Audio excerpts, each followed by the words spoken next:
Hi, I'm Brendan from SSW, and this is a video all about the use of NGRX within SugarLearning. And there's been a recent amount of work moving SugarLearning to Angular 6, and part of that work has been applying NGRX quite consistently across the site. And so one of the first reasons I'm going to talk about for actually as a pro for putting NGRX everywhere is that code consistency. If everything's going through NGRX, then you know how to wire it up. And another great plus for NGRX is the whole dev tools and time travel debugging. Now anything that goes through NGRX appears in the dev tools. I'm going to do a quick demonstration of that. Here I have a leaderboard screen up. If I hit refresh, you can see on the right here I've got this DevTools plugin onto my DevTools. I've got the Redux DevTools there, and once this finishes loading, hopefully it won't take too long.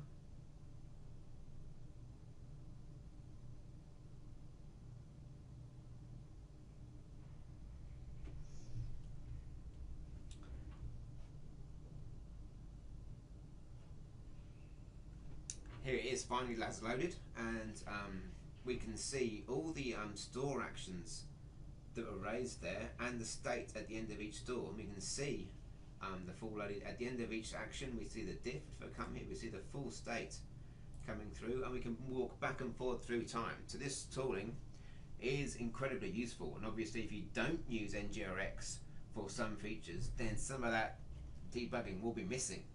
So that's another good plus for using NGRX everywhere. Another consideration is it can be hard to mix NGRX and non-NGRX states. Certainly if everything's through NGRX, you know how to get it. You get it through the store. And the other pluses for NGRX is it is the best way to share state between multiple components. So if you have a piece of state, a piece of information that you need to use in more than one place, then NGRX is a great way of doing that, and possibly the best way of doing that. And NGRX is also great for managing complexity and side effects. So what I mean by side effects is, say for example, a parent piece of information that changes. Maybe we've changed company, and therefore the list of modules needs to change. We can put those sort of data dependencies explicitly in the NGRX layer and not have to detect that going on in a much higher level, so not in our components. So if we make a change in one place and that change has ramifications that other things need to update, we can actually explicitly code up those side effects at a much lower level. And that's one of my favorite features of NGRX here. So I'm going to start by talking through a place that I think is a good example of NGRX, and I'm going to talk about a less good example of NGRX in this code base, and then talk about some ideas. So one example of a good example of NGRX, if I come to my system here, and we're actually using the NX narwhal kind of places where we've got little state folders for chunks of NGRX state all across the application. This is fairly nice, it's nice and clean, but there is also quite a lot of overhead in setting all this stuff up. But if I come down right the way down here and come into here, we've got a great piece of state that I really like called Core UI, and this has some really low level stuff to be shared everywhere. So this is stuff that is definitely being shared around the application, and you've got things like who the logged in user is. Let me find the actual state here. So we've got things like are we currently logged in user, who the current logged in user is, and the selected company. So those are all useful things that we can share right the way across the application. Now a key thing to point out at the moment with this application is we're going through a transitional phase of moving between MVC and Angular screens. Now with that going on, every time we switch between Angular and MVC, we lose all this shared state. So whenever we come back from MVC back into Angular, we need to reload this. So that's quite a bit of overhead at the moment. But certainly there's still state that every single of the Angular screens will use, and as we have more and more screens converted from MVC to Angular, that becomes more powerful. So I quite like this, and one of the things I really like about this is the places that this can be combined as well. So there are some places where this kind of current user object here is used to do some permission checks as you're loading an object, and NGRX is really great at combining those logical ideas. So that's very much a pro NGRX story. Let's talk a bit more about the con of NGRX. So certainly when you're looking at NGRX, the biggest sort of con, the biggest kind of drawback of it is the huge amount of work and complexity you have to do to get it working. So if you want to add a feature, you've got to add a lot of code and boilerplate to make it working. And the second point I want to make is how you use NGRX is vitally important.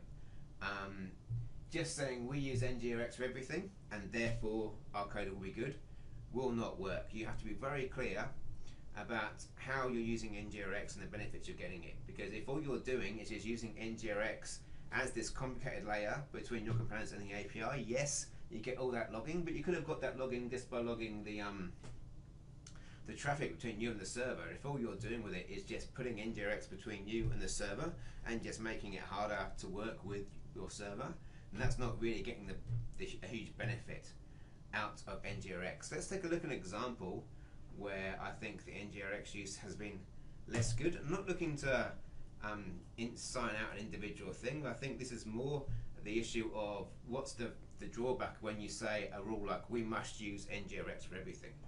What I'm going to look at is this item tucked away under company, and it's around the company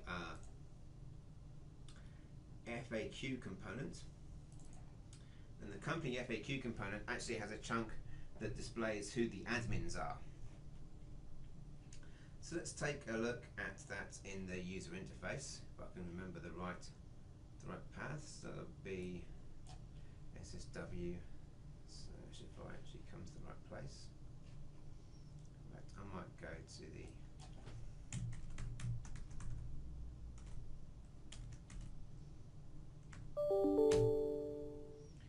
this place now, close that. Just take a quick look at this functionality. Got myself logged out, so let's log in.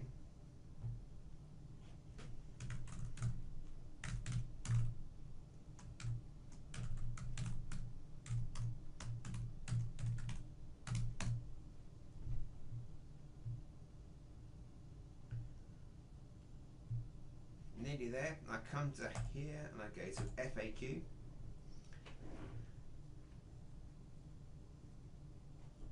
Let's try that again.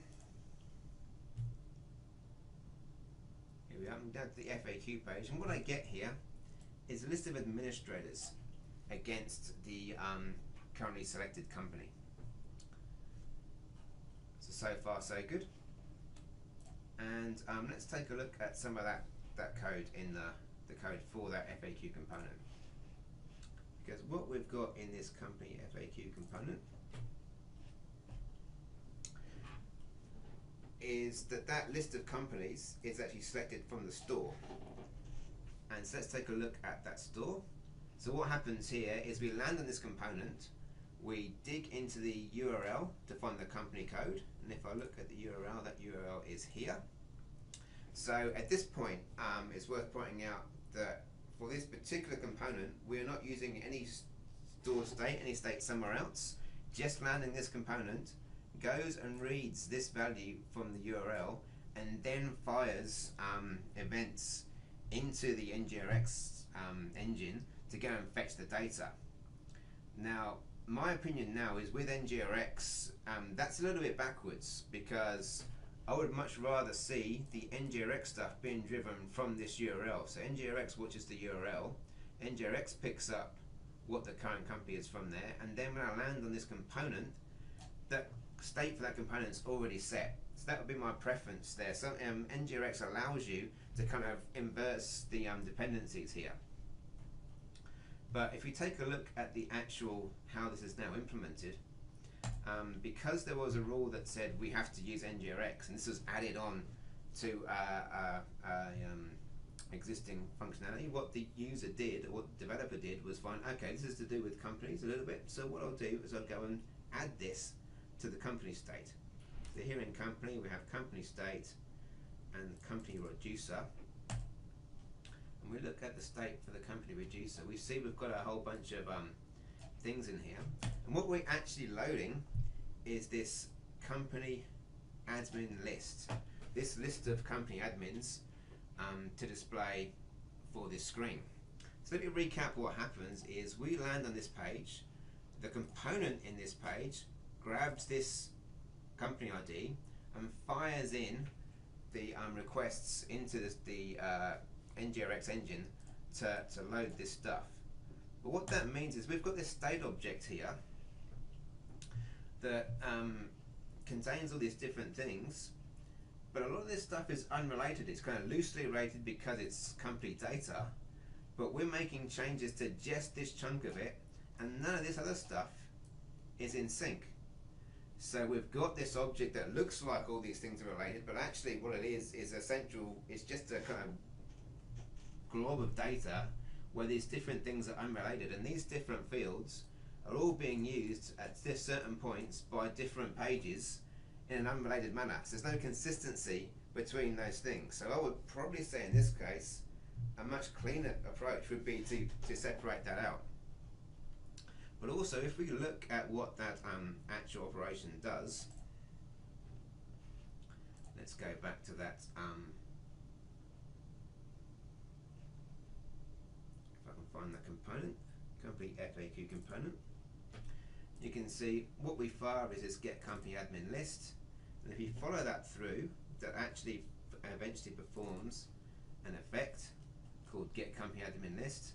But because we've merged state from a bunch of different places into this one bucket for companies, it means the list of actions for company is quite big, and in fact we've got a whole list of actions here that are unrelated. They're operating on things to do with a company, but they're not actually working on, they don't kind of work together. So there's been an implied kind of relationship between them that just isn't there. What it does mean is if you fire any of these commands, these actions, then you will get this state object being updated, but with only this thing being changed.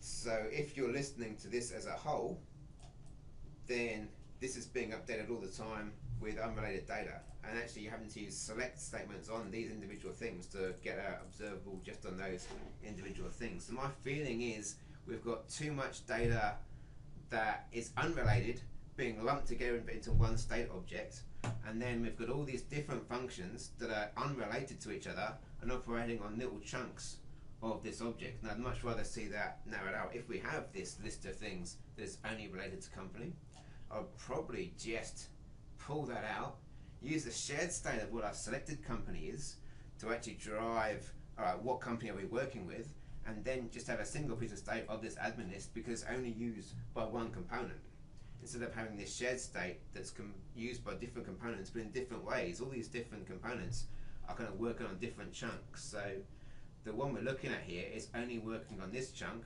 where the company edit screens and the company detail screens are actually filling in all these chunks and never touching this one. So the other thing I'm going to look at is now how this works, this loading a company. If I dig down, I'm going to try and find the get company admin list. I think this is the one. So basically all this does is run a service command. It's getting some data from the API. It doesn't do anything with it. All it does is just takes this API data and throw it through. So we could quite easily, in this particular case, just take that one line, drop that one line inside our component here. Because remember, this data is not shared anywhere else. It's not being modified. It's just got fetched from the server and then dropped on the screen.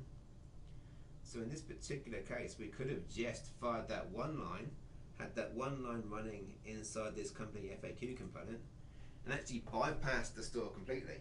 Because this is never mutated in a kind of normal way, we're not actually working with it. We're not going to be adding things. It's just going to be every time you hit the page, we're loading from the database anyway. I fail to see what benefit we get from having this, all the actions required and all the effects required, where, I mean, basically I could change that one line and then have a whole bunch of actions removed from this effect and from this actions here. So we've got at least 2 actions in here, we've got 2 action classes in here, and then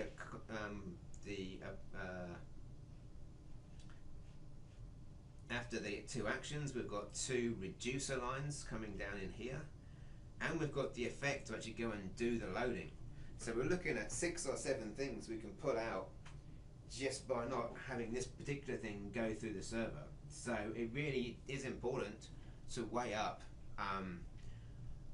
is it really, what is the benefit? Because against NGRX is that huge amount of boilerplate code. We saw how many different things there were necessary to write just to fetch that piece of data from the server, and I don't think we're sharing it. It's got no complexity apart from just display the data. We've had a lot of work with very little benefit. So really the important thing for me is how you use NGRX is important. And I'm going to talk about one more thing now, because I think NGRX is not a magic bullet. It's just as easy to write confusing code with NGRX as it is without. In fact, it's very easy to get quite confused. If I come to a different page now,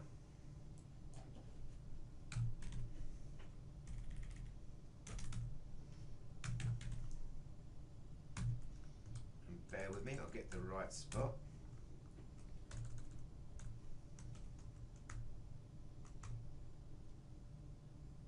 In fact, I still want the FAQs, isn't it? And what screen was that?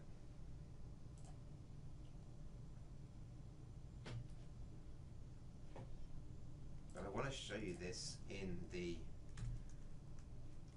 debug mode so that I can get the DevTools up.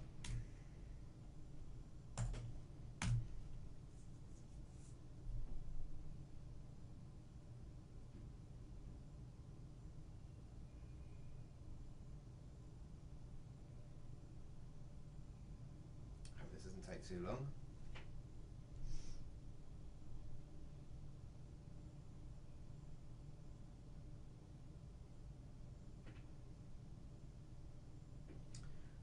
There we are.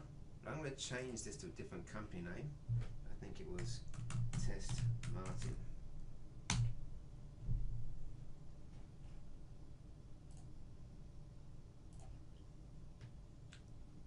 let's take a look at how that runs through.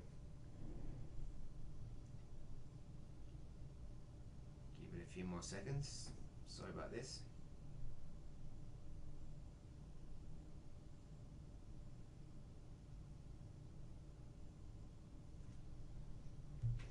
Okay, so I've got some state here. Let's take a look at that. If I look at the overall state, I've got everything. Yep, so here is the state. And so I'm logged in as myself, so I still have access to the SSW, but I'm looking at the test Martin URL. Now if I look in the state now, because I've done this, because of the way this is currently working, and because the way this, the data here is driven by this URL. So remember, this component was looking at this URL and firing the NGRX call into the FAQ state to load this. If I look in my company now, I've got some data in here, and I've got this core UI which has this concept called selected company. But the selected company in this state is actually driven by my login. So it picks up my login, grabs the company I'm associated with, and drops that in here. But if I come into this company stuff now, and I've got the company admin list, this data is driven by this field, and so it's showing the company information here, but my currently selected company is still back in SSW. So this is what I'm trying to show you here, is how it can be quite easy to make code that's quite confusing if you're not really clear about what data you're sharing in your store at what time and how you're loading it in place. And so I'm confused. I don't know whether this should be set to SSW because I've navigated to the whether this should be set to test modeling because I'm using the test modeling in the URL, or whether it should be set to SSW because I'm logged in as SSW as a person with access to SSW, or whether this should be ignored and it goes by my username, or whether this should actually override what my default user is and set the selected company to SSW. And it's also unclear to me what the ramifications of that are. So there are definite complexities that can only be fixed by taking a step back and being clear about what it is you're doing with that state, what it means when something is selected to that state, and actually drive your application much more through the state rather than from the component. So I think if it's the case that just having that in your URL is the source of truth as to what company you're looking at, then that should drive directly this state here without having to wait for the system to load a component and the component say, okay, now I'm going to load this and send that through.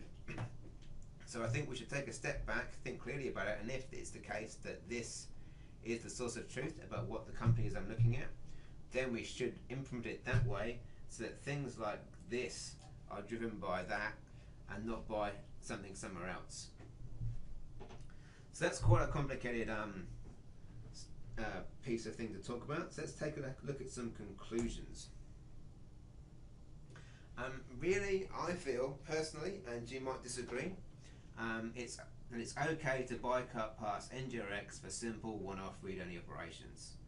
Certainly in that example where we're fetching that list of admin users and just displaying it, we're never working with it, there's so much code added to add that, and it made it so much more complicated to deal with, that I would prefer just to bind straight to the web API. The other point is to look for opportunities to introduce shared state. So quite a lot of the state we're currently running through NGRX is actually only used in one place. And I think there's a lot more we could do with actually sharing this state, putting things like what the currently selected company is, what the modules associated with that company is.